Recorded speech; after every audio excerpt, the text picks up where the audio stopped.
They tell you to trust the banks. They say it's where your money is safe, that your savings are protected, that it's smart and responsible to keep your money there. But here's the truth. Banks are legally robbing you, and you're letting them. Let's break this down. When you deposit your money into a bank, that money doesn't just sit in a vault with your name on it. No, the bank immediately puts that money to work. For them, not for you. They loan it out. They invest it. They flip it. And then they give you a microscopic fraction of the profit in the form of interest. Meanwhile, they earn massive returns off your cash. This isn't a conspiracy theory. This is how the system is designed to work. It's called fractional reserve banking. That means banks are only required to keep a small percentage of your deposit on hand, sometimes as little as 0%. The rest? They can lend it out multiple times over, multiplying their profits using your money. It's financial alchemy, and you're the gold they're extracting. They risk nothing. You take all the risk, inflation, depreciation, opportunity cost, and they get rich. Now let's just talk about interest. Banks offer you 0.01% to 1% interest on your savings account. But inflation is eating your money alive at 5% or more every year. That means every year you keep your money in the bank, you're actually losing money. Even if the number looks the same, it's a silent theft, and they're the ones orchestrating it. They convince you that saving money is noble, that it's responsible. But the truth is, saving in a bank is just a slow path to poverty. The rich don't do this. They don't save. They allocate. They don't park their cash. They move it into assets, into businesses, into systems that pay them. The bank uses your money to get rich. The rich use the bank's money to get richer. That's the real game. Here's another trick they use. Fees, maintenance fees, overdraft fees, ATM fees, minimum balance fees. You're paying them for the privilege of letting them use your money. Imagine giving someone your car and then paying them monthly while they rent it out for profit. That's how insane this system is. But it's been normalized. You've been conditioned to believe it's just how money works. And it's not just personal banking. Businesses get robbed too. Small businesses get crushed with merchant fees, transfer fees, delays in settlements. While big corporations get access to lines of credit at ultra-low rates, small players pay the price. The system favors the already rich because they know how to play. And the banks are happy to keep it that way. So how do the rich actually use banks? They leverage them. They don't save money in banks. They borrow from them. They understand that money is a tool, not a goal. They use the bank's capital to buy assets that produce cash flow. Real estate, stocks, companies, and those assets pay off the debt. The rich don't avoid debt, they master it. That's how they win. You're taught to fear debt, to avoid risk, to save gearing, to play defense. While the rich play offense with your money, the entire system is tilted. And until you understand how it works, you'll stay stuck. Here's what they won't teach you in school. The bank is not your friend. It's not a safe. It's a business. And in that business, you are the product. Your deposits are raw material. Your ignorance is profit. And your loyalty is exactly what keeps them in control. So what should you do? First, stop parking your money.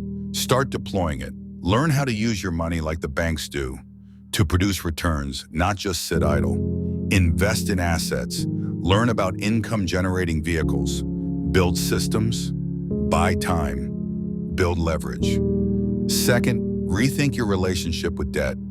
Not all debt is bad. Smart debt, debt that buys you appreciating or income-producing assets, is the same strategy the rich use every day. The problem isn't debt. The problem is using it like a consumer instead of a capitalist. And finally, understand this. No one is coming to save you. The banks won't. The government won't. The school system definitely won't. But once you see the game for what it is, you can finally stop playing by their rules and start writing your own. They're not robbing you at gunpoint. They're doing it with contracts, logos, marketing, and your permission. But the moment you wake up, The moment you take control of your financial knowledge, the robbery ends. You've seen how the banks are using your money to get rich. Now let's flip the script. Let's talk about how you can use the exact same principles, the same tools the rich use to escape the system and build real wealth on your own terms. Because if they can do it with your money, you can do it with your own. It starts with understanding one thing. The wealthy don't work for money. They make money work for them. That's not a cliche, it's a principle. Banks don't trade time for dollars. They trade money for more money. You need to start thinking the same way. Your goal isn't to earn more, it's to own more. Own assets, own cash flow, own your time. So what's the first step? Get your money out of prison. Stop locking it away in savings accounts that die slowly from inflation. Cash is not a final destination. It's a vehicle, and it needs to move into things that grow, into things that pay, into assets that multiply while you sleep. Let's talk assets, real assets. We're not talking about your car. We're not talking about your primary residence. We're talking about things that put cash in your pocket every single month. Rental properties, dividend-paying stocks, digital businesses, content that pays you while you sleep, intellectual property, licensing, even high-performing crypto projects. Not speculation, but strategic positioning. These are the things that banks invest in using your money. Why not beat them to it with your own? Next, leverage. Banks use your deposits as leverage to make massive gains. You should be doing the same. Learn how to borrow cheap and invest smart. Use other people's money, just like the banks use yours. This isn't risky when done right. It's strategic. You use debt to buy cash flow. Then you use that cash flow to pay off the debt. That's how the rich play the game. But here's the twist. They don't just use any debt, they use good debt. Debt that's tied to appreciating or income-producing assets. You want to borrow to buy something that pays you back, not something that drains you. That's the fundamental shift in thinking that separates the broke from the wealthy. Now let's talk about systems. The banks have systems, processes that generate income with little to no active involvement. You need the same. Build digital systems, content machines, automated businesses. Build a product once, get paid 1,000 times. That's leverage. That's freedom. That's wealth. The average person thinks in hours and wages. The wealthy think in systems and scale. You want to get paid even when you're not working. You want to build something that keeps growing, whether you're online or offline. That's how you escape the grind. And here's a key mindset shift. Stop thinking like a consumer. Start thinking like a producer. Consumers buy liabilities. Producers build assets. Consumers watch content. Producers create content. Consumers follow trends. Producers set them. That's how you win. Look, the banks aren't evil. They're just playing a smarter game. They understand money better than most people ever will. And they use that knowledge to create wealth. Not by working harder, but by building smarter.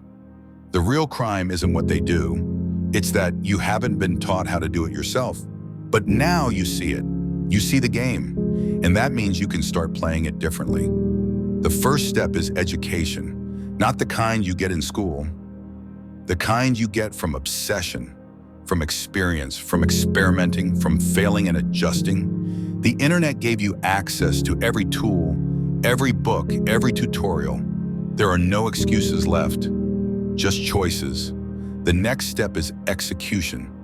Build, test, launch, improve. Start something, anything. It doesn't have to be perfect, just real. Every millionaire started with zero, but they didn't stay there. And finally, repetition.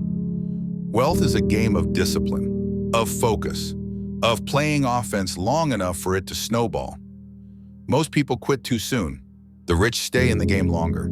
You've been on the wrong side of the money machine. But now you can flip the machine in your favor. Use the bank's strategy against them. Use their tools. Use their logic. But build your empire, not theirs. Because once you start thinking like a capitalist, the system starts working for you.